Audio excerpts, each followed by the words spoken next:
I was having a little trouble figuring out exactly how to categorize this specific video, even what to title it. I'm not sure if this is a weight control video or a video about life going on after smoking, so I think I'm just going to record it and kind of see where it goes. I had a situation, it was in one of the earliest clinics I did when I had left the American Cancer Society and went to a local community hospital to do stop smoking clinics. It was an interesting program I was doing back then. This was back in 1978.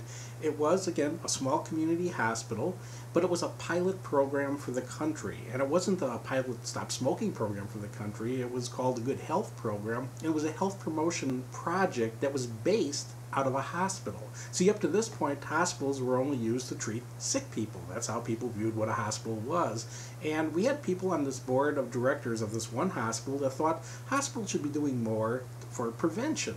So what they were going to do is it was going to be kind of community-based somewhat, but also corporate-based, to offer programs to corporations in the vicinity of where this hospital was. And they were going to go in with screenings where they're going to try to assess the lifestyle, not the disease status necessarily of the employee population, but the lifestyle that they had and what problems that they had that may go on to predict disease. And the areas in the screening that they would do your standard blood tests and, looking for, cholesterol issues. They were doing lifestyle assessments. We were developing all the product for this particular program. As I said, this was a pilot program for the country. This is how it was being viewed. And it was supposed to be a 3-year project. It ended up, we went over 20 years, and I left there in 2000. And basically when I left, the director of the program had left, and everybody else in a sense had left except for, I think there was one person left in the area when we left at that point in time, and can't remember that for sure, exactly what happened in 2000. Well, anyway, the more important issue was we had started this with the idea that we were going to bring in experts in different areas to put together a program, not only telling people, oh, look what you're doing wrong, but what you can do about it.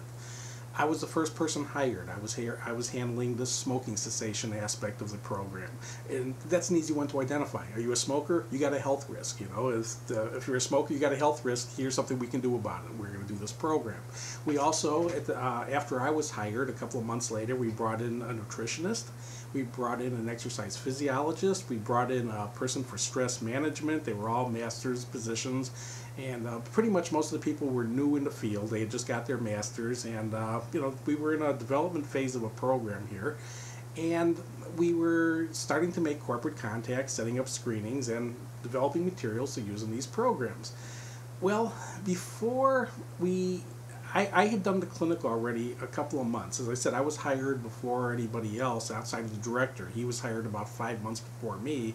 He brought me in, and I actually did a clinic for them in September of '78. And I only did the opening session. I think I came by one other session just to help out. And in November, I started running the whole clinic. When I was doing it in September, I was kind of volunteering to do this. They hired me to do this in the November clinic. And then it was right after New Year's in January when the rest of the people came on board. So we had this full staff of people, but we didn't have a lot of programs yet.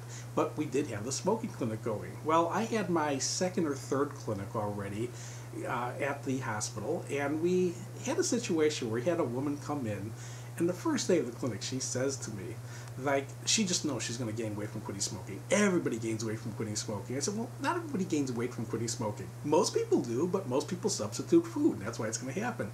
And she went, no, everybody gains weight. It doesn't make a difference. I have no control over this. I'm going to gain weight no matter what. I said, no, if you're careful, you really can, control your diet. You can do exercise. You can do things to avoid this if you really want to. Well, she wasn't going to hear any of that. She just said, she knows she's going to gain weight. It doesn't make a difference what she does. Well, she starts gaining weight during the clinic, and I mean, she's gaining a couple of pounds a week, but she's calling me not just during the clinic, but after the clinic, and swearing to me she's not eating that much more. She's not eating that much more. She was up like 7 or 8 pounds a month into this program. Now, the first week or two, people can gain weight without eating anything more. They're retaining fluid, they're getting bloated, but that weight will come off pretty much just as quick, once you get through that initial phase period. But this isn't what we're talking about. This was going on now for quite a long time. And I said, you're doing something different or there's something wrong. You know, you're eating more or something's going on. She said, no, this is from not smoking. I knew this was going to happen. She's really mad about it. Well, the reason I prefaced this whole opening before about how we had all these other staff people had come on board already, we still didn't have any corporate programs lined up for these people to do. I was doing clinics already, but there wasn't anything else where we had the whole screening set up. So we had these full-time, people on staff who were, experts in these fields. We had a nutritionist, and I contacted her. I said, I got this lady in the smoking clinic. She's complaining that she's just gaining weight incessantly just because she's quit smoking. I said, could you work with her? And she said, oh, fine. We had plenty of time on our hands. We were doing program development, but it was very flexible what we had going at this point. And she said, sure, put me in touch. So I call the lady and I tell her, I got a nutritionist here. If you want to work with her, the odds are you're eating more or something else is wrong. And she's, again, insistent that nothing is wrong. This is just from not smoking. Well, but she agrees that she will, she'll talk to this nutritionist. Hey, we're offering a free service. What'd she have to lose? Well, the nutritionist, one of the things she does with her is a 24-hour recall. She wants to see what's her diet like, what kind of things are going on. So she sends her out the form. She meets with her on a one-on-one basis. She sends her home with forms, actually. And it's about a week later, the nutritionist calls me up on the phone, and she says, have you talked, and she says a lady name, have you talked to her in the last few days? And I said, no, it's about a week since I talked to her. And she said, well, she got these dietary recalls back, and she says something's kind of bizarre here. And, she said she's been trying to reach her and having trouble reaching her, and she wanted to know if I could try to reach her. I said, yeah, no problem. I said, well, what's the problem? She said, well, I keep seeing, like, every, couple of hours, a slice of salami.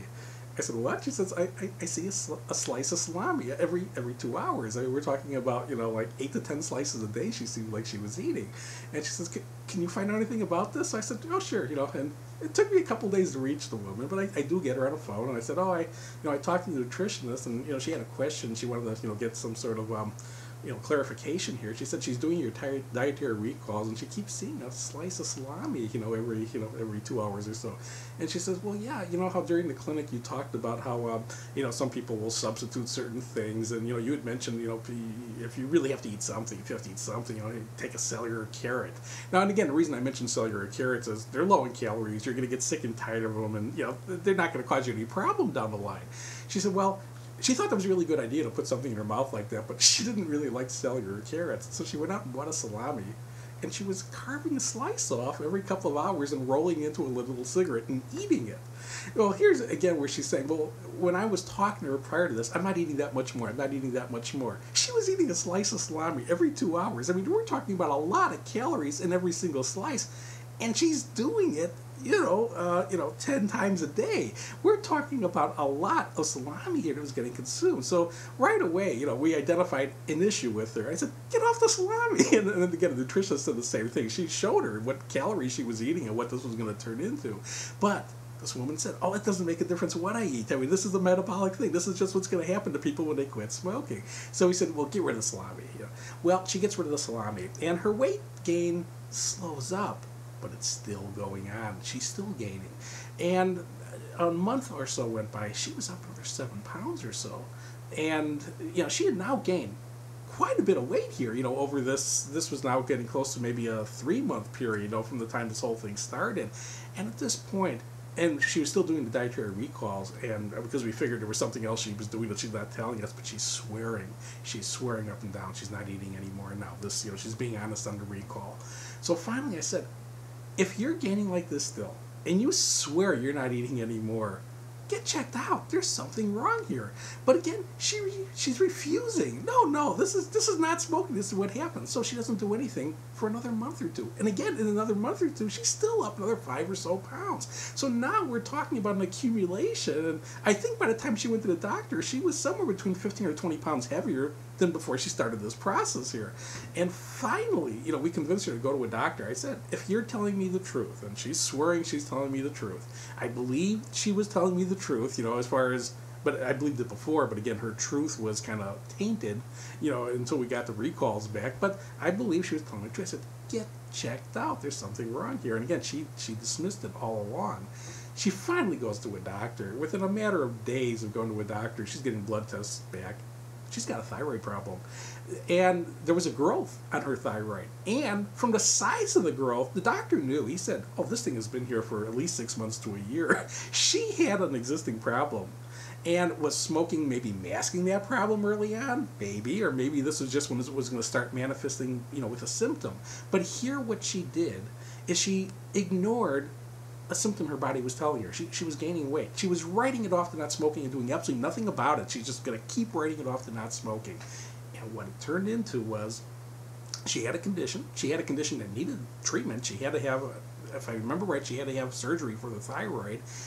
And on top of that, she had now gained all this weight that if she had went in early on, if she had recognized, that because she was gaining weight in a way she shouldn't have, as opposed to writing it off, oh, this is a withdrawal effect. This is what happens to people when they quit smoking.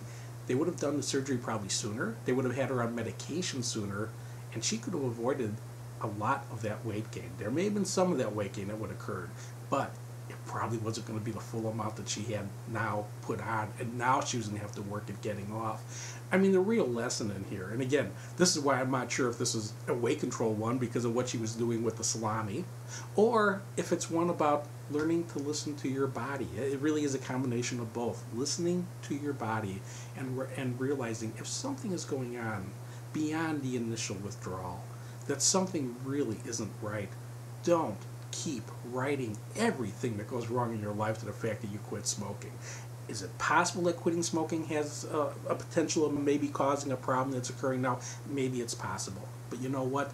You're not the one to make that determination. If something is going wrong, get it checked out. If they can't come up with anything else, and all they can say is, it must be because you quit smoking, well, then you may have to accept that premise. But not getting it checked, and now letting a problem exist longer than it should, it's going to cause you probably more complications in treatment, and it's going to put you at greater risk if we're dealing with a problem that really was dangerous and maybe had even life-threatening implications to it.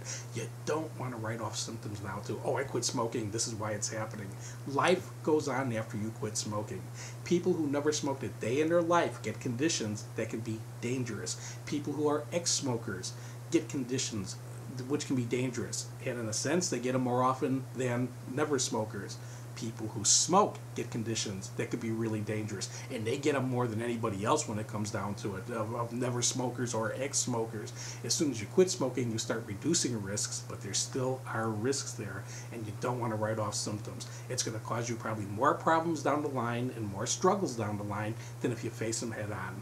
Once you get a clean bill of health and you know things are well, again, the way to stay on that road to getting healthier and healthier throughout your life is to continue to stick with the personal commitment you made the day you stopped to never take another puff.